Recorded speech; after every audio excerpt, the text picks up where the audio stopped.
So I've done a video on Dark Souls 1, Dark Souls 2, and now finally, we need to cap off the trilogy with Dark Souls 3. And by the end of this video, you're gonna know exactly what it feels like to play through the entirety of Dark Souls 3 at Soul Level 1. And surprisingly, it's not as bad as it sounds, okay? But to find out why that is, I'm gonna need you to stick around till the end of the video. But first, a little backstory. You see, I've been doing a run-through of the Souls games in preparation for Shadow of the Erdtree. If you look through the past couple of videos I've done on the channel, you'll see the exact order I played through the series, more or less.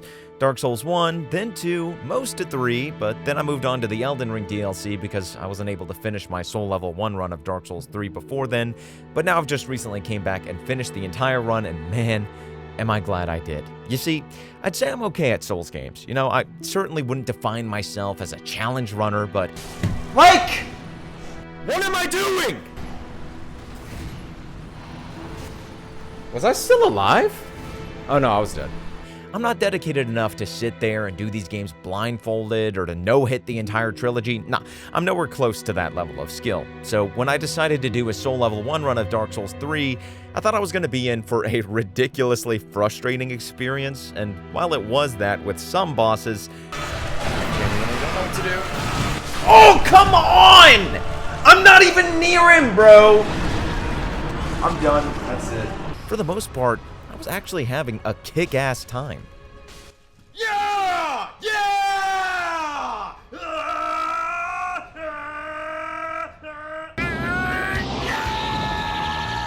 Again, though, I have some interesting perspective here to provide for Dark Souls 3, having finished both Dark Souls 1 and 2, as well as Shadow of the Erdtree in around the same time frame.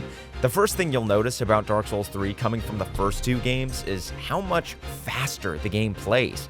Right from the first boss, Eondux Gundyr, you can just feel the pace of the bosses has been amplified tenfold, and so your rolls feel that much smoother to execute.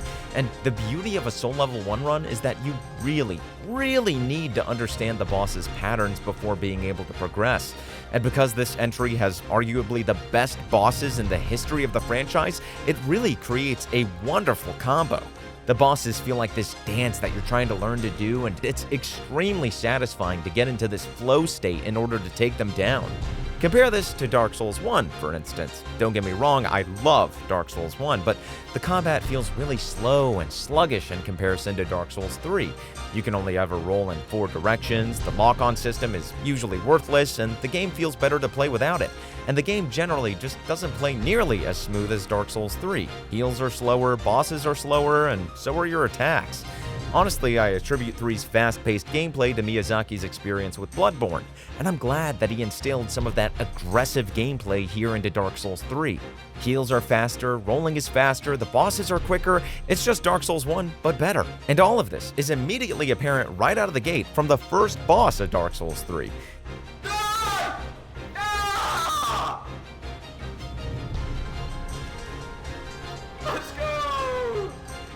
With that being said, I do want to quickly touch on one of Dark Souls 3's weak points, and it's certainly not the bosses, but I do have a problem with its world and exploration. You see, I feel like every Souls entry has its own strengths and weaknesses. With Dark Souls 1, its strengths are in its exploration, level design, and world building. The environments you visit are incredible marvels just to look at, and the way the areas of the game are all interconnected with one another is a beautiful thing to experience on a first playthrough. And hell, even now, I still am in awe at how expertly crafted the level design is in Dark Souls 1. Dark Souls 1's Achilles heel, though, is in its outdated combat mechanics. Dark Souls 2, well, you know, we don't talk about Dark Souls 2, right? Okay, I'm half kidding. Dark Souls 2 introduced some interesting ideas like bonfire aesthetics, power stancing, and yeah, that's about it. Then you have a game like Elden Ring, where the exploration and world are at an absolute all-time high, but the combat and boss design takes a huge drop in quality. I wish From Software were able to make a game where they could implement the best of both worlds, and Dark Souls 3 comes close, but the level design feels too close to Dark Souls 2 in that it's an extremely linear game. There's no interconnectedness or really any reason to go back to areas you previously visited like Dark Souls 1. You're very much just going through a given area, beating the boss, and then moving on to the next level. At least the bonfire menu is organized much better than whatever the hell this is. Listen, the day From Software is able to create a world that's as cohesive and intertwined as Dark Souls 1 was, with combat that feels as smooth as Dark Souls 3, whew, that'll be the day that I can say From Software has created the ultimate masterpiece. But with their most recent release being their worst yet in both of these categories, I'm not exactly holding my breath. If you haven't seen my video and thoughts on Shadow the Erdtree, definitely go check that video out after this one. You know, I think part of the reason I look back on Dark Souls 3 and had so much fun with it, even recently, is that it was a return to form for the franchise. Dark Souls 2 was such a drastic change from Dark Souls 1 that it felt like an entirely different game back when I played it several years ago, and it's still true now. And I think it's such a divisive topic among the fanbase, even just from the response I got from the video I made on Dark Souls 2 and the videos that have been recommended to me since. Take it from Miyazaki himself, okay? Dark Souls 2 was of course built and supervised by other people at From Software, and so it matched their preference. So in terms of the world design and other elements, my preference is to return to something structurally a little more like the first game and Bloodborne, with the world a little more connected. Touching on the difficulty, he continues. Well, there were of course several moments where I had to stop things and take a step back and consider the difficulty. But it's not necessarily that I say, oh, this is too difficult, but instead the term I usually use is unreasonable. Unreasonable indeed. To continue, when you think about it, the difficulty in the Dark Souls franchise so far has been something that players have eventually been able to overcome. So when I show concern to the development team members, that's why the term I use is unreasonable. Basically, we don't want to go too far. It's about striking a balance. This makes perfect sense to me, and I think this is a design philosophy Miyazaki abandoned by the time he went on to direct Elden Ring. Dark Souls 3 not only feels like a return to form, but the bosses within this game are the most fair they've ever been, while also introducing faster-paced gameplay akin to the likes of Bloodborne. I think the design philosophy is just completely different with Elden Ring, especially Shadow of the Erdtree. I think if unreasonable was the key design philosophy behind Dark Souls 3, then Elden Ring's keyword behind its design philosophy would have been spectacle. I mean, how else do you describe this boss fight made to wow the player and make you think, whoa, this boss is so powerful? But in order to do that, unreasonable is not a word within Elden Ring's vocabulary, nor do I think Miyazaki had that word in the forefront of his mind when making Elden Ring. There's not a single death in Dark Souls 3 where I thought my death was unfair. I usually rolled too early or too late, and that was something that I had to overcome, and there was no room for error at level 1. By no means do I consider myself particularly skilled at the Souls genre, so if someone like me was able to do these games' bosses, including the DLCs at level 1, I think that's a testament to the game's quality. Okay, let's actually dive into the bosses though. I know I mentioned earlier that the linearity of Dark Souls 3 was one of its weaknesses, which I still think is true, but on the flip side, it's also why I think the bosses and the combat is so good. Why? The difficulty curve. Shout out to my boy Parks for making me recognize this one. Hey, Mom! The meatloaf! Dark Souls 3 being linear allows for the game to slowly build up the difficulty as you go along, and you really come to appreciate that slow build-up when you're Soul Level 1. Iundix Gundyr, Vort, the Cursed Greatwood, all fell to me on my first attempt each time, even at Soul Level 1. I didn't die to them a single time because their difficulty was pretty similar across the board, but then you hit the Abyss Watchers, and I'd say they're the first step up in terms of difficulty, especially considering that's the first boss you encounter with more than one phase. Still, I beat him within 5 attempts and didn't think too much of it.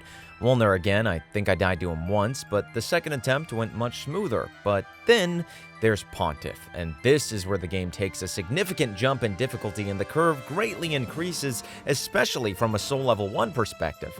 Now, just fighting the boss as if you normally level doesn't really work here. You have to utilize a strategy, which is true for most Soul Level 1 boss fights from here on out. And what strategy did I utilize here? Oh, I started parrying the world, baby!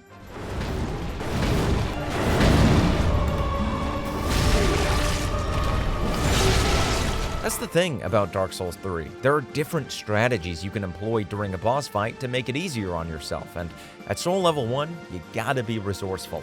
The Pontiff fight for me could have taken me much longer if I didn't utilize parries, exploit his transition into the second phase, and beat him in one fell swoop.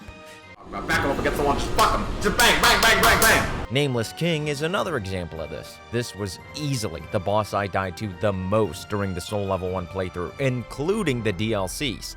Yeah, I know, crazy, right? The first phase is easy enough once you get the pattern down, but that second phase just kept slamming my head in the toilet over and over again. I definitely died to him at least 80 or so times before finally beating him. And how did I do it? I had to completely change my approach. I got rid of the broadsword, brought in the reinforced club along with the Karthus rogue resin that I had to go get, and after spanking him with it a few times, I knew this was gonna work. What is this? Oh my god. We got him halfway. We got him halfway. The club is a go. Everyone say it with me. The club is a go. There is light at the end of the tunnel. Now it was just a matter of time, baby. Fuck you. Did you have a Diet Coke? Oh, fuck, I rolled way too fucking early. And then I finally did it. And when I say this was the greatest triumph of the entire run, I mean it. I legit think he took me around 6 hours to beat at Soul Level 1. That is an insane amount of time to spend on a singular boss. Not to mention how long the run itself in its entirety took. I mean, compared to my normal run I did a few years back, that's a whole 7-hour difference in playtime. Sheesh. That's not to say all the bosses give you this feeling of utter dopamine whenever you download and conquer them at level 1. Oh, the cocksock itch is hard. Oh, yes.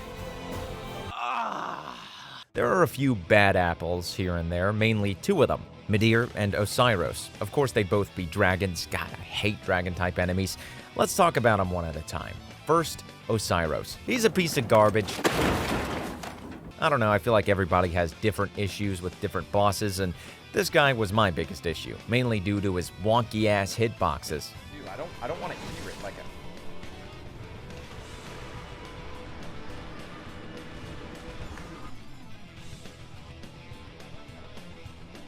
How, bro? This boss is so dog shit, actually. It is so bad. This boss is fucking terrible. I hate this boss. I don't even think I want to beat this dude. Look at that. In what world is that? Oh my god, so bullshit. They don't make sense, and his charge attack in Phase 2 one-shots you at Soul Level 1, and it's not really telegraphed at all. That being said, once you learn to stay behind him in Phase 2, he's a cakewalk. Yeah! Yeah! Yes! Yes! Overall, one of the worst fights in Dark Souls 3 in my opinion, and Soul Level 1 just makes it way worse. Secondly, Midir. Some of you guys might call me a shill, but I don't have too much to say about this one, mainly because of the fact that I completely skipped him. Yes, this is the one boss that I simply didn't beat due to a couple of different reasons. The main reason, though, is that I just wasn't having fun fighting him, and this is one of the few bosses where I don't think being Soul Level 1 added to the experience. Rather, it worsened it. I think it's just the fact that I hate dragon-type boss fights because their hitboxes tend to be way too wonky, and the fact that you need to stay in front of them in order to deal damage because you need to hit him on the head, but that's also kind of a rough spot to be in due to certain moves, and I don't really want to critique this guy too much because I just gave it a few attempts before deciding, yeah, you know, I could pass on this guy, but yeah, just know it wasn't an enjoyable enough fight for me to bang my head against the wall, and because it was optional, I just decided to skip it. Also, these bosses were probably the 2 worst runbacks for the entirety of Dark Souls 3, so that contributed to my hate for both of these bosses. For Midir, you have to access them through this annoying-ass secret area each time you want to attempt them, and then depending on the way you get on the elevator, the secret entrance is to the left or to the right, and sometimes I'd miss it, and ugh. Felt like we left it totally unfinished. Oh god. Which way was it? It's this way, right? Oh my god. Okay, which, I forget. Is it to the left? Oh my god, it has to be to the right. We tried every other angle. I forget the way to Midir. This way, this way, this way. Okay, yeah, there we go. Yeah, this run back is pretty ass. I've always considered Elden Ring to be Dark Souls 2, too. They're kinda, sorta, maybe. They have some similarities. God, oh god. And don't even get me started on Osiris, okay? I know I just put you through that Midir runback hell, so I'm not going to do it again, but let me just convey a little of how annoying that runback is.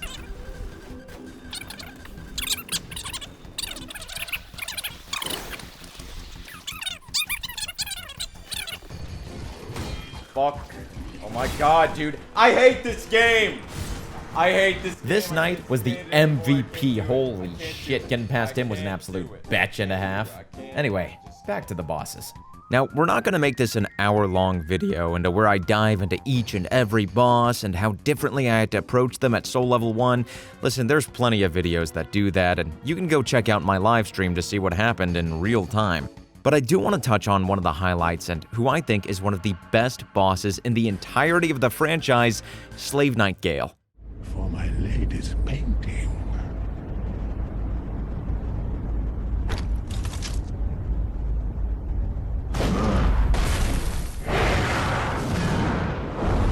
This was such a great way to send off the Soul series with a bang, and I want to compare him to a boss who went out with more of a stinky fart, Consort Radahn.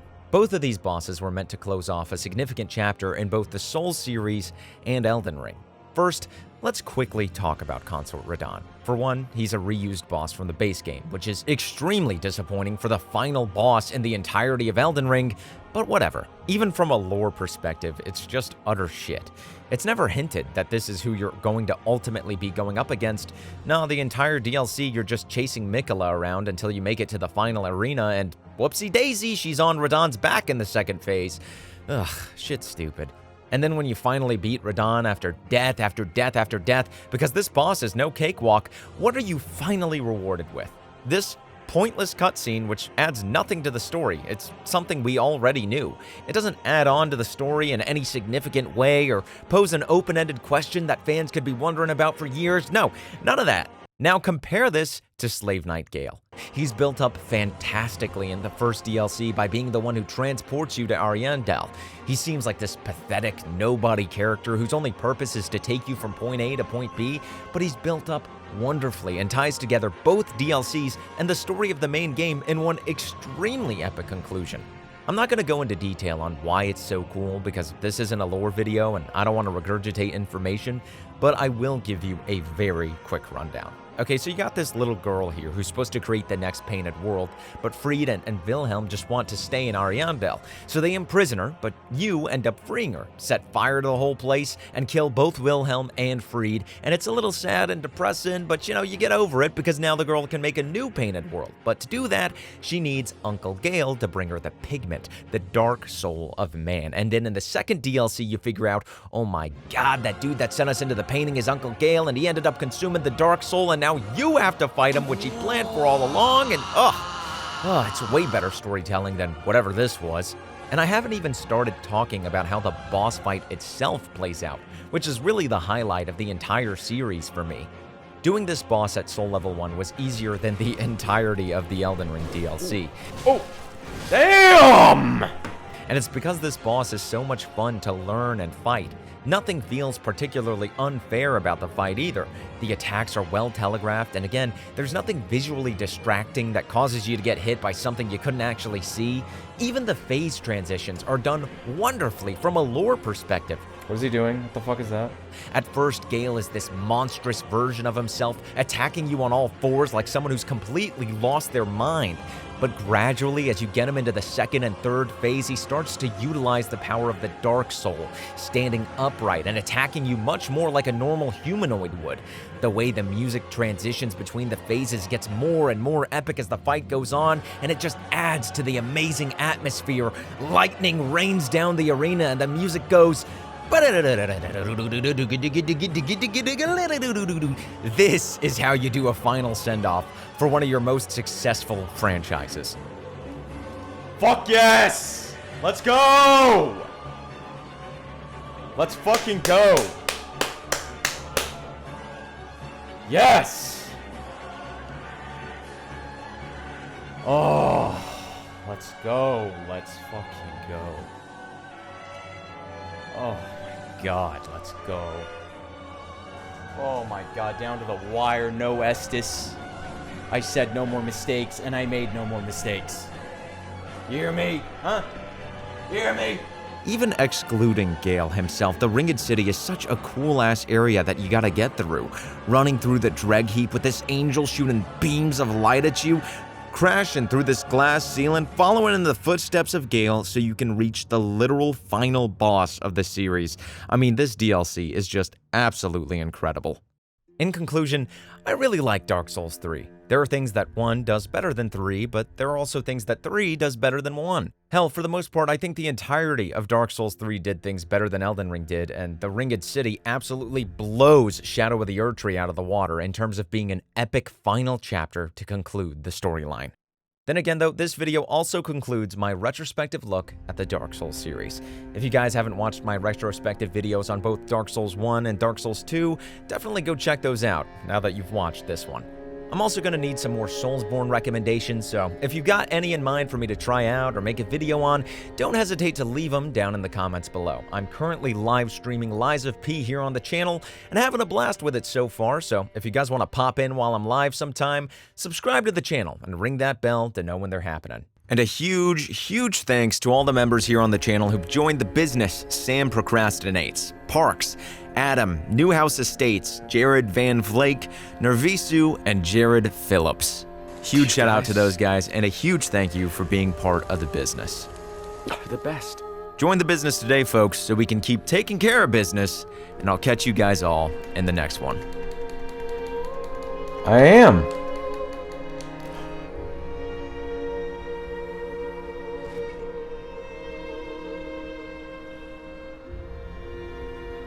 What the fuck?